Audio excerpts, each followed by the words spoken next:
दहिया क भूखन श्री कृष्ण त माता से अरज कर माता से अरज कर हो माता तोरे को खिले बहिया प्रगट होई के रहबा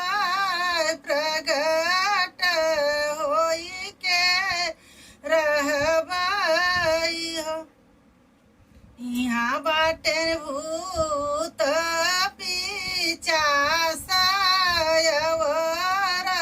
उदल प्रेत दल प्रेत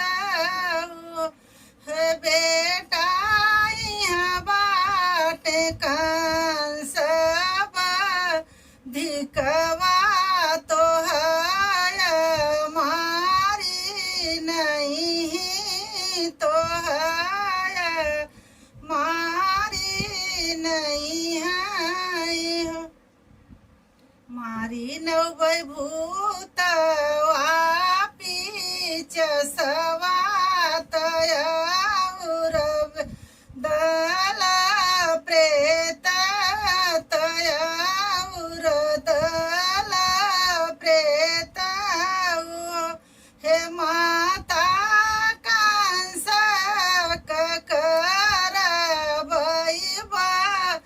धीन बधनिया तो है लई के रहबा तो है ले के रहबा हे माता कंस कर धिकवा तो के ले के रहबा दहिया क भूखा श्री कृष्ण त